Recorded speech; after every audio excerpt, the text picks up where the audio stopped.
অনুযায়ী ফুলফিল করতে পারছি না। শুরু করতে হয়, শুরুতে হয়তো সবটাই হয় না, একটু অভিজ্ঞতা সঞ্চয় করবারও দরকার আছে, অভিজ্ঞতা লাভ করবারও দরকার আছে, কোনটা ভুল ত্রুটি শুধরে নেওয়া সময় পাওয়া যায়। সুতরাং আসছে বার তো এবারে 3 দিনের ফেস্টিভ্যাল হয়েছে, আসছে বার দরকার ওটা আমরা 10 দিন করব। এই যে মেলাগুলো হয়, এখন তো শীতকালে মেলাই মেলা, এবং টোটাল মেলাটাই কিন্তু আমি দেখেছি self help group, Anandadhara group, এই সমস্ত গ্রুপরাই করে। সুতরাং তাদের জেলা থেকে ব্লকে ভালো করে তাদের বিজনেসের সুযোগ করে দিতে হবে। আমরা যখন গভর্নমেন্টে আসি তখন ব্যাংকের লোনে 10% সাবসিডি ছিল, মানে হয়তো 100 টাকা দিলে ব্যাংকের লোন পেলে রাজ্য সরকার দিত 10 টাকা। আমরা আসার পরে আমাদের টাকা পয়সা নেই, তা সত্ত্বেও এই টাকাটাকে আমরা 30 টাকা সাবসিডি করে দিয়েছি রাজ্য সরকার থেকে। অর্থাৎ 100 টাকা ব্যাংকের লোন পেলে আপনারা 30 টাকা কিন্তু গভর্নমেন্ট আপনাদের সাবসিডি দিয়ে দেয়। অর্থাৎ আপনি 70 টাকা দেবেন, গভর্নমেন্ট 30 টাকা দেবে। এতে কি হয়, আপনাদের অনেকটা আপনারা এগিয়ে থাকলেন। আর একটা জিনিস আমরা করেছি, যেটা হচ্ছে ব্যাংকের যে ইন্টারেস্ট দিতে হতো 4% ছিল, এবারে আমরা এটা কমিয়ে 2% করে দিয়েছি, তাতে আপনাদের অনেকটা টাকা সাশ্রয় হবে। 3, আমরা আর একটা করেছি, লক্ষ লক্ষ মানুষ এই জীবিকার সাথে যুক্ত আছে, আমার 4,15,000। সুতরাং এখানে আমরা কি করেছি, এখানে আমরা যদি কাজ করতে করতে কেউ মারা যায়, দুর্ঘটনা ঘটে বা কিছু হয়, তাদের জন্য আমরা 1 লক্ষ টাকার একটা আপনাদের দুর্ঘটনা জনিত কারণে একটা ইন্স্যুরেন্স করে দিয়েছি। যদি আংশিক দুর্ঘটনা হয়, কেউ পঙ্গু হয়ে যায়, 75,000 টাকা পাবে। কাজ করতে করতে পঙ্গু হয়ে গেল, সে 75,000 টাকা পাবে। দুর্ঘটনায় কেউ মরে গেল বা অসুখ হয়ে মরে গেল, সে 1 লক্ষ টাকা করে পাবে। এটা আপনাদের সকলের জন্য একটা ইন্স্যুরেন্সও গভর্নমেন্ট থেকে আমরা করে দিয়েছি। আমি মনে করি কেউ মা, কেউ কন্যা, কেউ বোন, মায়েদের জন্য এইসব প্রোগ্রামগুলো যা হচ্ছে, মায়েদের থেকে কন্যারা পাচ্ছে।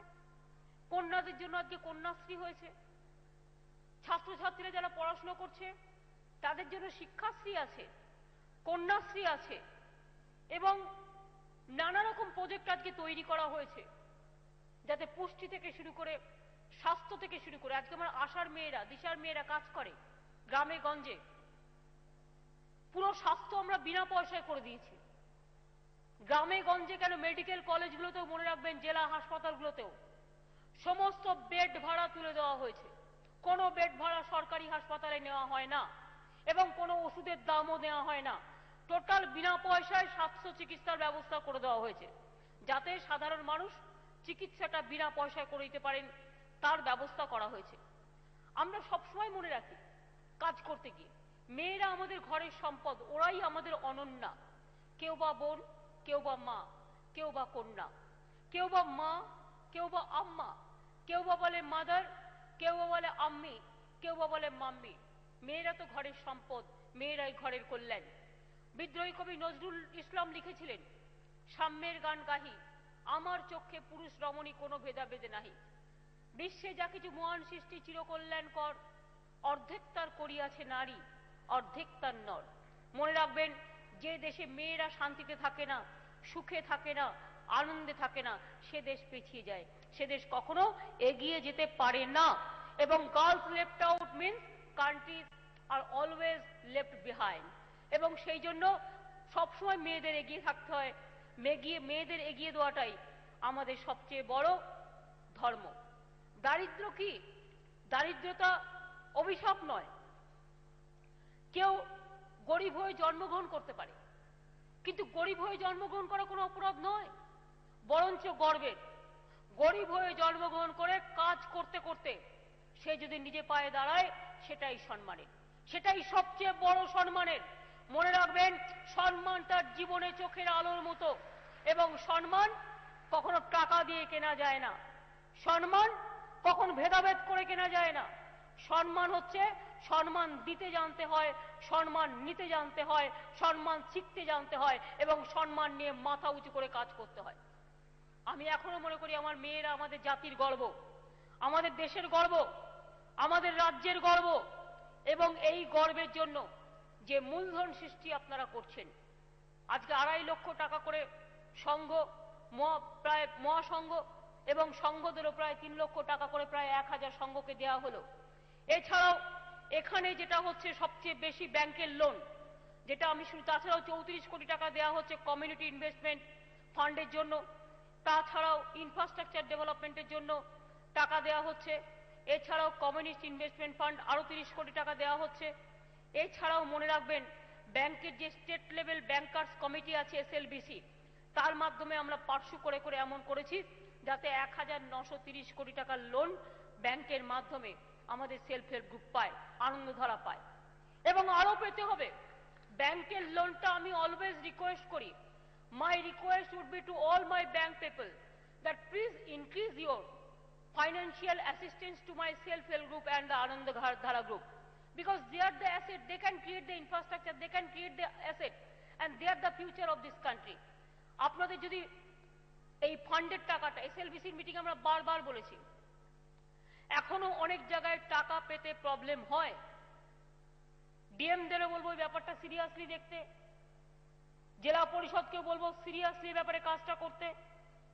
যারা মিনিস্ট্রির দায়িত্বে আছে, বিশেষ করে ফাইন্যান্স মিনিস্টার তো করেনি, সুব্রত দা আছেন, সাধন পান্ডে আছেন, জ্যোতির্ময় কর আছেন, যারা এই সাবজেক্টটা দেখেন স্পেশালি, তাদেরও আমি বলবো এই ব্যাপারটা নিয়ে সিরিয়াসলি মান্থলি মনিটরিং করা উচিত। এই জন্য মান্থলি মনিটরিং করা উচিত যে আপনারা মনিটরিং করলে তবেই কিন্তু আমার গ্রামগঞ্জের ছেলে মেয়েরা এই সুযোগটা পাবে, আর আপনারা মনিটরিং না করলে এই সুযোগটা তারা কিন্তু বঞ্চিত হবে। তারা দৌড়ে দৌড়ে বারবার যেতে পারে না, তাদের কথা সবাই শোনে না অনেক সময়, আপনাদের এটা শোনাতে হবে। আর যারা মেয়েরা আছেন যে রাদেশে চুলো বাঁধে, তারাও বারবার ব্যাংকে গিয়ে বলবেন আমার এটা করতে হবে, আমার এটা করে দিতে হবে, এটা আমার অধিকার, আমি ভিক্ষে চাইছি না, আমি দয়া চাইছি না, আমি নিজের পায়ে দাঁড়িয়ে কাজ করতে চাই, আমি মাথা উঁচু করে দাঁড়াতে চাই, তোমাদের সুযোগটা আমাদের দিতে হবে, সুযোগটা করে দিতে হবে। আর লিডার অফ দ্য টিম, তার সবচেয়ে বড় দায়িত্ব, যে লিডার অফ দ্য টিম, এই গ্রুপগুলোর যে লিডার হয়, সংসারে যেমন একজন গার্জিয়ান থাকে, এই সব গ্রুপে এক একজন করে গার্জিয়ান থাকে, এবং সেই গার্জিয়ানদের কাজ হচ্ছে সেই টিমটা আরো ভালো করে কি করে কাজ করে, আরো ভালো করে কি করে মার্কেটিং করে। আজকে দেখুন তো, আমরা কম্পালসারি করে দিচ্ছি স্কুলের বাচ্চাদের ড্রেস, কত ছাত্রছাত্রী আছে স্কুলে? 40 লক্ষ। সাইকেল দেবো বলে একটা হিসেব নিয়েছিলাম, সুতরাং মনে রাখবেন এই হিসেবটাই যদি কালেকশন করেন, বাচ্চাদের স্কুল ড্রেস আজকাল তো গভর্নমেন্টও দেয়, গভর্নমেন্টও তো আপনাদের কাছ থেকে কিনতে পারে, মিড ডে মিল থেকে শুরু করে, মিড ডে মিলের সাপ্লাই থেকে শুরু করে, বাচ্চাদের স্কুল থেকে শুরু করে, গভর্নমেন্টের বিভিন্ন জায়গায় অফিসে অফিসে খাবার দেয়া, রুম সার্ভিস, আজকাল room service, helpline, service to the people, এগুলো কত ইজি হয়ে গেছে। আগে লোকে, এখন তো ছেলেরা মেয়েরা উভয়ে কাজ করে, বাড়িতে রান্না করতেও টাইম পায় না, অনেক সময় তারা রুম সার্ভিস নিয়ে নেয় অর্ডার দিয়ে, এবং যারা পৌঁছে দেয় তারাও একটা টাকা পায়, এবং অফিসে অফিসে খাবার দেয়া, এটাও একটা বড় কাজ হয়ে গেছে। বাড়ি থেকে তৈরি করছে, অফিসে গিয়ে খাবারটা পৌঁছে দিয়ে আসছে, কেউ লাঞ্চ খাচ্ছে, কেউ রিফ্রেশমেন্ট নিচ্ছে, যেটা যার ইচ্ছে, কেউ এমনি নিচ্ছে। তারপরে তো লেগেই আছে উৎসব, বাংলায় তো 12 মাসে 13 পার্বণ চলছে, পুজোর সময় বড় ব্যবসা হয়, দীপাবলি হয়, জগদ্ধাত্রী পুজো হয়, কালী পুজো হয়, ঈদ হয়, মহরম হয়, এই তো বড়দিনের মার্কেট আবার আসছে, পৌষ মেলা আসবে, লোক সংস্কৃতি উৎসব, ফোক সঙ্গীতদের নিয়েও আমরা করছি, ধামসা, মাদল, একতারা, ফোক, সমস্ত সংগঠনগুলোকে নিয়ে। সুতরাং এইভাবেই মনে রাখবেন বাজারটা বাড়ে, বাজারটা নিজেদেরও দেখতে হয় এবং নিজেদের তৈরি করতে হয়। এছাড়াও কত কি আছে, নার্সারি থেকে শুরু করে, নির্মল বাংলা থেকে শুরু করে, স্বচ্ছ ভারত, আমি ভেবে পাই না, বলছে পরিষ্কার করবে কে? রাজ্যগুলো। পরিষ্কার করবে কে? জেলাগুলো। পরিচ্ছন্ন করবে কে? শুধু ঘর আমরা রোজ নিজেদেরটা রোজই পরিষ্কার করি, একদিন ঝাড়ু দিলে কি আর পরিষ্কার হয়? এটা রেগুলার আমাদের কাজের মধ্যেই পড়ে। কিন্তু আবার নতুন করে 40% সেস বসিয়ে দিয়েছে পরিষ্কার পরিচ্ছন্নতার নাম করে সেন্ট্রাল গভর্নমেন্ট। এই টাকাটা বসিয়েছে, এই টাকাটা কিন্তু স্টেট পাবে না। ঝাড়ু দেবো আমি আর টাকা নেবে তুমি, বাহ বাহ বাহ, দারুণ। শেষের টাকা কখনো স্টেট গভর্নমেন্ট পায় না, এটা মাথায় রাখবেন। আমি যদি কাজই করি টাকাটা তুমি পাবে কেন? আমি সুপ্রভার কাছে শুনছিলাম এই আনন্দধারা প্রজেক্টেও ওদের যে এনআরএল প্রোগ্রাম আছে তার থেকেও টাকা কমিয়ে দিয়েছে। 80% যেটা দিতে বলতে এখন 40% দিতে। কিছুই দিতে হবে না, তুমি আমার টাকা কেটে নাও বাবা। বাংলা থেকে বা রাজ্য থেকে টাকা কাটা বন্ধ করো, তাহলে আমরা কেউ তোমাদের টাকা চাই না। আমার যে টাকাটা কেটে নিয়ে চলে যাচ্ছ আমার রাজ্য থেকে, সেই টাকাটা তো আমায় দাও। কেন্দ্র দিচ্ছে মানেটা কি? কেন্দ্র কি নিজের ভান্ডার থেকে দিচ্ছে? কেন্দ্রের ভান্ডারটা হয় কি করে? রাজ্যের থেকে একটা টাকা কালেকশন করে ইনকাম ট্যাক্স মারফত, সেস মারফত, এক্সাইজ মারফত, কাস্টমস মারফত, অনেকগুলো সিস্টেম আছে। সেই টাকাগুলো আমাদের রাজ্য থেকে তারা তুলে নিয়ে চলে যায়, রাজ্য সরকার পায় না। সেই টাকা থেকে তারা পঞ্চায়েতে কিছু টাকা দেয়, এখানে কিছু টাকা দেয়, ওখানে কিছু টাকা দেয়। কিন্তু কি করেছে আমাদের রাজ্য সরকার থেকে? আগের সরকার, বামফ্রন্ট সরকারের আমলের দেনা 28,000 কোটি টাকা কেটে নিয়ে চলে যাচ্ছে। আর তারপর আবার কি করছে? আইসিডিএস আগে দিত 90%, ওই টাকা থেকে কেন্দ্র আমাদের, এখন বলছে 10% দেবে, মানে 80% বন্ধ, মানে আইসিডিএস যে কোনোদিন বন্ধ হয়ে যাবে এই অবস্থা করে দিয়েছে। আমরা চালাচ্ছি, আমরা চালাবো। এসএসকে সর্বশিক্ষা মিশন টাকা বন্ধ করে দিয়েছে। মিড ডে মিল, বাচ্চারা, গরিব বাচ্চারা খায়, বুঝতে পারছেন? বলছে ওই গ্যাসের দাম সাবসিডি উইথড্র করে দেবো। সবই উইথড্র করে দাও না, দেশটাই কবে উইথড্র করে দেবে তার তো কোনো ঠিক নেই। উইথড্র করতে করতে সামাজিক কাঠামো, যেটা সোশ্যাল ইনফ্রাস্ট্রাকচার, রুটি কাপড়া মাকান, মিনিমাম নিড, মিনিমাম রিকোয়ারমেন্ট মানুষের, আজকে বলছে তুমি ঝাড় দাও, আমায় শেষ দাও। আজকে বলছি আইসিডিএস এর টাকা বন্ধ, মিড ডে মিলের টাকা বন্ধ, পঞ্চায়েতের টাকা বন্ধ, সর্বশিক্ষা মিশনের টাকা বন্ধ, মডার্নাইজেশন অফ পুলিশ ফোর্সের টাকা বন্ধ, জঙ্গলমহল উন্নয়নের টাকা বন্ধ। এটা হতে পারে না। আমরা মনে করি ইমিডিয়েট প্রধানমন্ত্রী একটা মিটিং ডাকা উচিত সব রাজ্যের মুখ্যমন্ত্রীদের নিয়ে, এবং যেখানে আমরা এই কথাগুলো বলতে পারি যে আমরা চালাবো কোথার থেকে। আমি কনস্ট্রাকটিভ লোক, আমি always I am not negative or destructive. আমি মনে করি যেটা রাজ্যের পাওনা রাজ্যের পাওয়া উচিত, যেটা সেন্ট্রালের এখতিয়ার সেন্ট্রালের থাকা উচিত, এবং সেই জন্য আমি মনে করি আজকে ন্যাশনাল ডেভেলপমেন্ট কাউন্সিল নেই, কোথায় গিয়ে বলবেন? প্ল্যানিং কমিশন নিয়ে কোথায় গিয়ে চাইবেন? নীতি আয়োগ, তার না আছে ইধার, না আছে উধার, আজ পর্যন্ত প্ল্যানিং সাইজ ঠিক হয়নি। আমি মনে করি রাজ্যগুলোর একজোট হয়ে জন্য রাজ্যের যে দাবি, এটা আমাদের সরকারিয়া কমিশন থেকে শুরু করে ফেডারেল স্ট্রাকচারের এটা সবচেয়ে বড় প্রধান অঙ্গ করা উচিত। আমি নিজে টাকা না পেলে আমার ওই বাঁকুড়ার গ্রামটাকে আমি দেবো কি করে? আমার হাতে টাকা না থাকলে আমি বীরভূম জেলায় পানীয় জলটা পৌঁছাবো কি করে? আমার টাকা সব কেটে নিয়ে গেলে আমি মেদিনীপুরের পশ্চিমের জঙ্গল মহল অঞ্চলে টাকাটা পৌঁছাবো কি করে? আমার টাকা কেটে নিয়ে গেলে আমি রাস্তা করবো কি করে, জল করবো কি করে, স্বাস্থ্য দেবো কি করে? সবাই তো বলবে এই দাও ওই দাও, দিতে তো আমি রাজি, দেবোটা কোথা থেকে? আজকে আমার কন্যাশ্রী প্রজেক্টের জন্য যদি 2,000 কোটি টাকা লাগে, আমি 27 লক্ষ মেয়েকে বেনিফিট দিই, আর আমার 28,000 কোটি টাকা কেটে নিয়ে যাওয়া হচ্ছে। এই টাকাটা যদি আমার টাকা যদি কেটে নিয়ে না যাওয়া হতো, আমার মানে আমাদের পশ্চিমবঙ্গ সরকারে যদি কেটে না নিয়ে যাওয়া হতো, বাংলায় সোনাই সোনা ফেলাতো। আমি 5,000 কোটি টাকা সেলফ হেল্প গ্রুপের মেয়েদের আরো দিয়ে দিতে পারতাম, তারা অনেক কিছু করতে পারতেন। আমরা চাই টাকা কেটে নেওয়া বন্ধ হোক। কেউ যদি চুরি করে তার শাস্তি হওয়া উচিত, কেউ যদি পাপ করে তার শাস্তি হওয়া উচিত। অন্যের পাপ আমি কেন বহন করব? মহর্ষি বাল্মীকি যখন মরা মরা বলতে বলতে বলতে বলতে তারপরে রাম বলতে হয়েছিল 1,00,000 কোটি বার, তার পাপ কেউ বহন করেনি।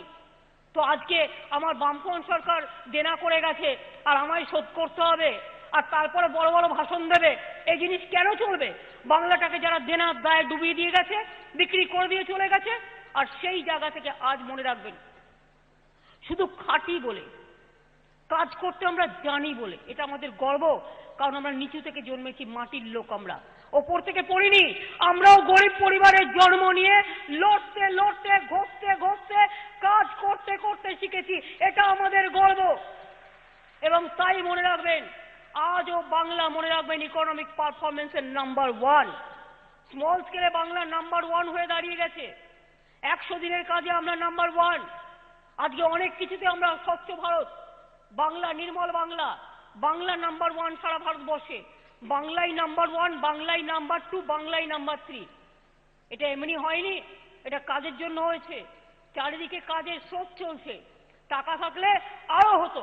এবং আগামী দিন আমার একটা স্বপ্ন আছে, আমার যারা সেলফ হেল্প গ্রুপের মেয়েরা, আনন্দধারার মেয়েরা, কোঅপারেশন মুভমেন্টের লোকেরা, যারা বিশেষ করে গ্রাসরুটে কাজ করে, তারা মাথা তুলে দাঁড়াবে, তাদের ছেলে মেয়েদের পড়াশোনার ব্যবস্থা যেমন করব, তার মাকেও আমরা তার জীবন ধারণ করবার সুযোগ করে দেবো। জীবন এবং জীবিকা দুটোই আমরা করব, এটা আমাদের শপথ, এটা আমাদের অঙ্গীকার। তার কারণ আপনারাই তো গ্রাম করছেন, আপনাদের চোখ দিয়ে আমি গ্রাম দেখতে চাই, আপনাদের চোখ দিয়ে আমরা এলাকা দেখতে চাই, আপনাদের চোখ দিয়ে আমরা দেশ গড়তে চাই। আপনারা যদি গ্রামে গ্রামে সতর্ক থাকেন, আমি আস্তে আস্তে আমাদের অনেক সময় আশাকে দিয়ে আমরা কাজ করি। আশার মেয়েরা আগে কেন্দ্রীয় সরকার থেকে 800 টাকা করে পেত, দুদিন একটা প্রজেক্ট করবে, 3 দিন বাদে বন্ধ। সেই মেয়েগুলো আর খেতে পায় না। এরপর আমরা আমাদের এত কষ্টের মধ্যেও 1500 টাকা করে তাদের মাসে দিই, আমরা চালাচ্ছি, সেন্ট্রাল গভর্নমেন্ট স্কিম বন্ধ করে দিয়েছে। তারপর তাদের বিভিন্ন কাজে লাগিয়ে আরো 6-7 হাজার টাকা করে, 5,000 টাকা করে তারা পায়। এইরকম করে আগামী দিন আরো বিভিন্ন কাজে আপনাদের আমরা ইনভলভ করব, যাতে সমাজের প্রত্যেকটা উন্নয়নমূলক কাজে আপনারা মাথা তুলে দাঁড়িয়ে যারা করতে চান তারা আরো কাজ করতে পারে। আর আমি সুব্রত দাদেরও বলবো যে অনেক গ্রুপ নাম লিখিয়েছে, কোঅপারেশনের সদন পান্ডে আপনাদের আমি একটা কথা বলবো, সেলফ হেল্প গ্রুপে অনেকে নাম লিখিয়েছে জেলায়, কিন্তু অনেক গ্রুপ এখনো অ্যাক্টিভ হয়নি। যারা এখনো পর্যন্ত অ্যাক্টিভ হয়নি, কেন হয়নি, কি কারণ, এটা আপনারা খুঁজে বের করুন, এবং যারা অ্যাক্টিভ হয়নি তাদের অ্যাক্টিভ করুন, তাদের অ্যাক্টিভেট করুন। কারণ যারা কাজ পায় না তাদের কাজ দেওয়ার অধিকার এবং দায়িত্ব দুটোই আপনাদের, এটা আপনাদেরও টাইম দিয়ে করতে হবে। আমি এটুকু বলে, দূর দূরান্ত থেকে আমার মা বোনেরা এসছেন, যতটা পারলাম আমরা 2% কমিয়ে দিয়েছি ব্যাংকের ইন্টারেস্টে, আমরা সাবসিডি 30% করে দিয়েছি, আমরা 1 লক্ষ টাকা করে মারা গেলে বা পঙ্গু হয়ে গেলে 75,000 টাকা করে ইন্স্যুরেন্স করে দিয়েছি। আপনাদের মেয়েরাও, ছেলে মেয়েরাও নানা রকম সুযোগ পাচ্ছে। আগামী দিন আমরা আরো সুযোগ সুবিধা আপনাদের দেব, যাতে আপনারা নিজের পায়ে দাঁড়াতে পারেন। কিন্তু আমি চাই আপনারা নিজেরাই ব্যবসা করুন, নিজেরাই ব্যবসা করুন। মনে রাখবেন, একটা চাকরি করলে 6,000 থেকে 10,000, আর ঘরে বসে কাজ করলে একজন 10,000 থেকে 20,000, 15,000 থেকে 30,000 টাকা ইনকাম করতে পারেন, তার অনেক বেশি করতে পারেন যদি ব্যবসাটাকে ঠিক মতো করা যায়। আর যে টিম লিডার হবে তাকে এ ব্যাপারে গাইড করতে হবে। সুযোগ আপনার ঘরের সামনে অনেক অপেক্ষা করছে, আর সারা পৃথিবী জুড়ে আপনাদের জন্য মার্কেট আমরা তৈরি করে দেবো, যার জন্যই বিশ্ব বাংলা তৈরি করেছি।